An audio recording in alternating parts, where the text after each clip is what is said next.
Hi everyone, my name's Allison. I'm an on-farm educator here at Angelic Organics Learning Center. This is my first year working at the Learning Center and I was really looking forward to starting programming and having people out on the farm, but we are thinking creatively about how we can bring our farm to you at home. So one of our creative ways of thinking is we are doing a collaboration with the Norwegian, a restaurant in Rockford. We're going to do a forest to plate video sharing with you how to harvest wild edibles responsibly and properly identify them so you can bring delicious food from the forest to your plate at home. I asked my friend Dom to come with and help me on this journey. Hi, my name is Dom, as she said. I work at the Norwegian as a baker now, but I've been a cook for many years and an enthusiast of wild spaces for many longer. I've really become interested in mushrooms and the way they tie ecosystems together and basically the network of life in the forest. Humans began as foragers, so we can tap into our inner ancient wisdom, grab our guidebooks, head into the woods, and harvest delicious food for ourselves. So, what we've got here are some pheasant's back mushrooms, also known as Dryad saddle. They are a shelf polypore mushroom. This stem, you can tell, is super woody, but the outside of this mushroom is probably only a couple days gone. So the stem isn't always an indicator of the overall mushroom's tenderness. Sometimes it depends on light, and like you can see here, this is partially insulated. Like this stem on this mushroom underside is probably way less tough than this because it's not exposed to light. It's nice and damp because it's underneath the log and sort of wedged in there. And I'm not going to harvest these ones because they're a little bit tougher. You can use them for broths or dehydrating and turning into powder, but it's been such a good year for pheasant's back. I have enough of those. What I am going to harvest is this one over here. I can give you a better example. You can see on the underside of this mushroom here, it is not gilled. Generally speaking, non-gilled mushrooms are much easier and safer to identify in North America. This is more porous or dimpled, hence the polypore name. And you can see this one has a really easily identifiable pattern of, like I said, the feathers that you're looking for. One more little guy here. And actually, if you look, this is sort of a mushroom polyculture. It looks like this might be an old oyster. So a nice thing about pheasant's backs is they usually indicate the presence of, or at least the potential for other mushrooms in the area, such as elm oysters or morels.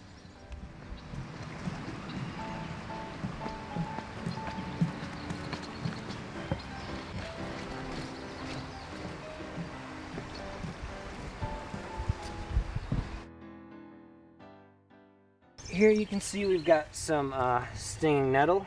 You can see from my gloves that the name is not a clever nickname. You will want to wear these to keep it from irritating you, but in one of nature's fun little aha moments, despite its irritating nature on the outside, it's very anti-inflammatory inside. And Allison will tell you more about it while I harvest the rest of these. A good way to identify stinging nettles is to look at the leaves and make sure that they are opposite of each other going up the stalk. So you can see that these two leaves are opposite and then these two leaves are opposite. You can use the leaves like leafy greens to bulk up soups, to add to salads, to saute like spinach. It's super tasty, super high in protein and vitamins. It's full of minerals, including iron and calcium, and it's super high in vitamin C. Here we have the common wood violet. These little purple flowers are a sure sign of spring.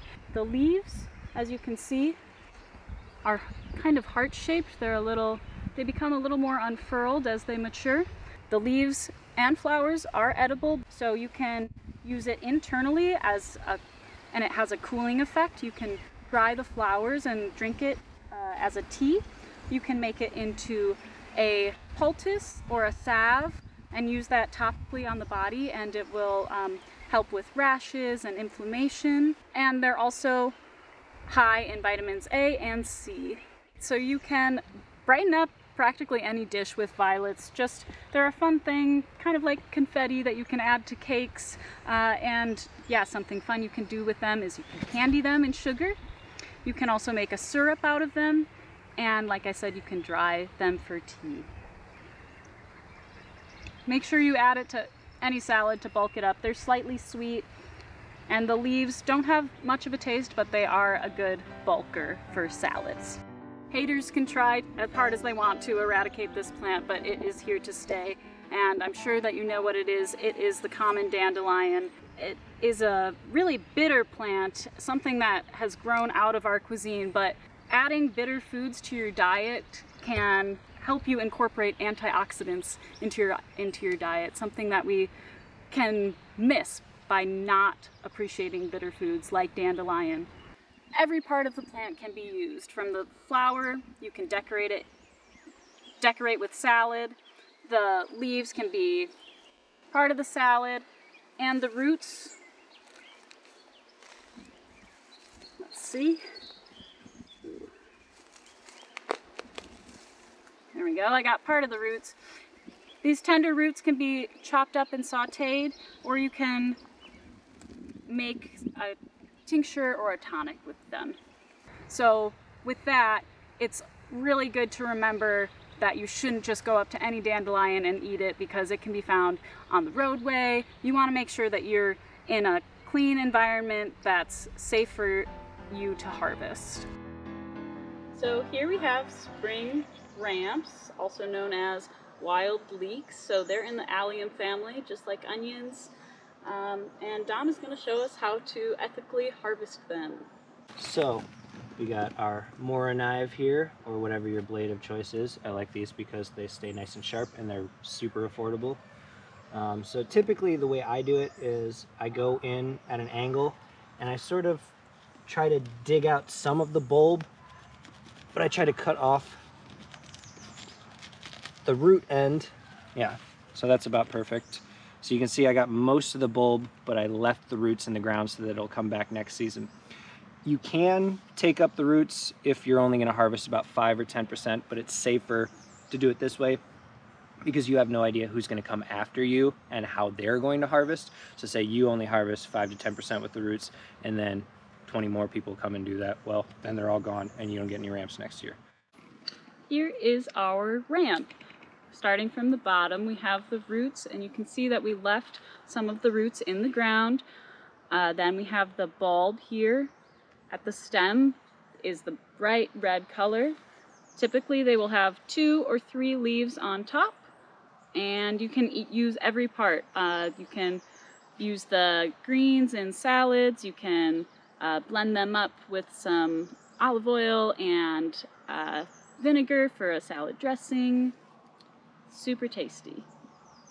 When you're harvesting ramps, you want to be really sure that you're getting ramps and not a look-alike like lily of the valley. So you can see that visually the leaves look very similar, but the roots are going to be way different, and the stem, the stalk, is not going to be as bright red as the ramps are. And you want to be extra careful with this because this is poisonous, and this is super edible and super tasty. So give it a smell. That one really doesn't smell like much. It smells a little oniony, and then I'm gonna do a little taste, and that tastes great. Now that we have all of our herbs, we're gonna head to the Norwegian and cook a meal with everything that we've collected for the day. Welcome to our restaurant. We're here now to talk about the food that you've just seen gathered in the wild spaces of Rockford. You're going to see our chefs put things together for you in a way that we think that you can do at home. Honestly, we aren't professionals on this. We are learning as we go. We really enjoy being connected to our earth this way. We enjoy using what we can find. There's a thrill to it. It's exciting to change flavors with what we have around us. So here are the herbs that we gathered. I'm working on separating them out and just prepping our found foods so we can wash them and get them ready to eat. So this is going to be kind of a small salad. These are our violet leaves. Remember the heart shape. And then I'm just going to add some of our dandelions. Get that bitter, those antioxidants, and some violets. We're gonna get a good tasty dressing, and it's gonna be delicious. So we're making basically a foraged flatbread here. This is some dough that I made last night and let proof overnight in the refrigerator. So you can use any pizza dough recipe that you want, really. As you can see here, I'm just applying just enough flour to my hands, the dough and the surface, to keep it from sticking, because you don't want to end up having a bunch of flour on there. I did incorporate some pheasant back mushrooms that I had found previously into this dough. As I mentioned earlier, if you find ones that are a little too far gone, you can dehydrate them and turn them into powder. So, see that there? Those are dehydrated. You can hear them. They shrink down quite a bit because mushrooms, despite their bold flavor, are mostly water content. What I'm doing here is basically just allowing the weight of the dough itself to sort of stretch it. And that keeps it nice and gentle. So what I've got here is some shaved pecorino. Pecorino is an aged cheese similar to Parmesan or Romano, but the pecorino indicates that it is sheep's milk. I've got the nettles rinsed over here that we collected earlier. There's some chopped and rinsed ramps as well. These are going to cook down a lot, so it looks like an aggressive amount. Don't worry about it. These other pheasant's backs, just you rinse them. You never want to soak mushrooms because they're basically sponges and it will ruin the texture. Sometimes it's unavoidable if you have large chunks of hen of the woods, or if you have morels that were found in a particularly dense underbrush, you may have to soak them just to get some of those critters out of there.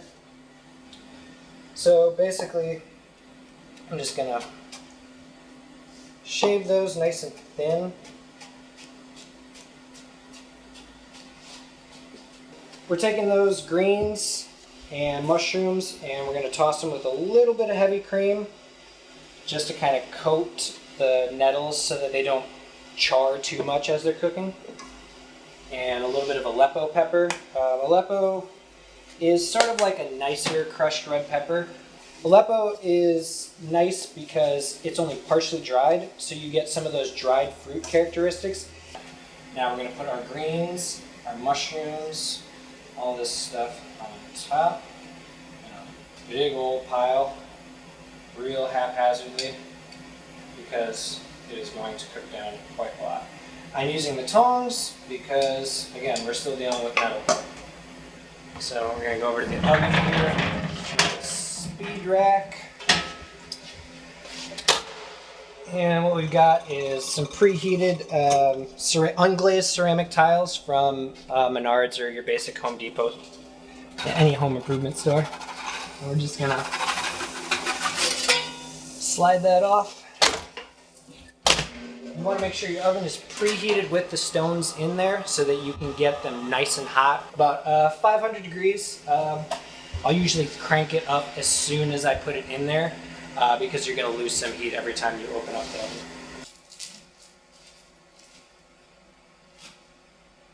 Ta-da! So I'm making a dressing for our salad. We're going to use the ramsons from Emily's house, and here we have the bulbs, and we could go and replant these like we were talking about. I just wanted to make one quick note. When you replant, you don't even need the entire bulb. You can plant something as small as this, and a lot of times they will come back next season. So don't feel like, oh, I don't have enough to put in the ground. Go for it. Worst case scenario, you get to play in the dirt. Okay, and then here, these are pickled ramps that Dom has made. Here's what they look like. And they are so delicious. We're gonna cut some up and put them in the salad as well. So I'm just gonna throw some acid in, and then we have this olive oil. And some pepper. A little bit of salt.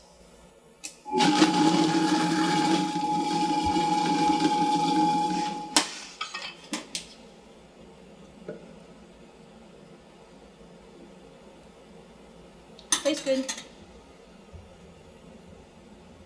For dessert or breakfast, depending on the time of day or your constitution, we're going to do a sourdough pancake. And then we're going to take some of these violets and dandelions that we collected earlier. We're going to sprinkle those over the top so that they sort of cook in there. Give it a nice little color, a little bit of floral. Not just like, oh hey, this looks nice. We made dandelion wine, and now what I've been making is dandelion syrup. Honey is kind of expensive, maple syrup is expensive, and these are times to be creative, and I'm kind of channeling my grandma right now. And basically every time there's a season change, there's a flower that's going to add depth to my life. So here's how you make a syrup. 2 weeks from now, dandelions aren't going to be there, so go out and find something else that's edible. Like I said, wild lilac makes great wild lilac jelly and syrup, as does the elderflower, which is my very favorite, which you want to pick carefully where it's not been sprayed, and also not to take them all because elderberry is equally great, and if you take the flowers, you won't get the berries. So anyhow, this is how you make syrup. I take an apple every time I make syrup because it has a goodly amount of pectin, and it makes things kind of thick. This is an organic Granny Smith. I like Granny Smith because it's kind of tart, but you can use any kind of apple that you want.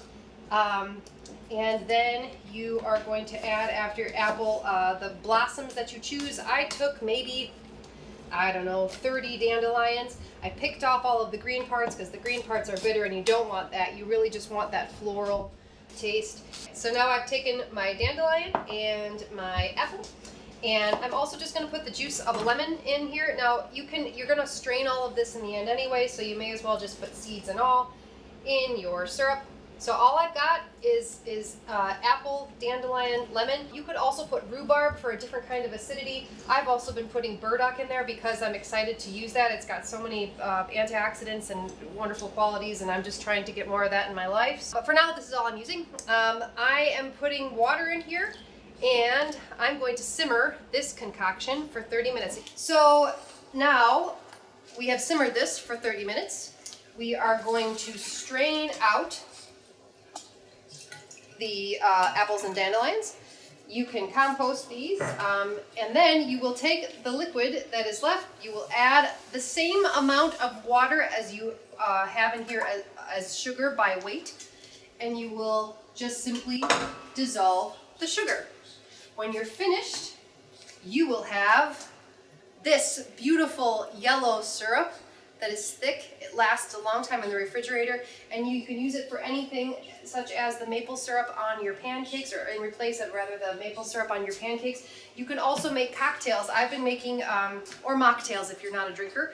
I've been making a dandelion gin fizz with 1 part of this syrup, 1 part gin, soda, and then I top it with a lemon and a dandelion. If you want to just make a mocktail, you can do lemon juice with your dandelion syrup and some soda.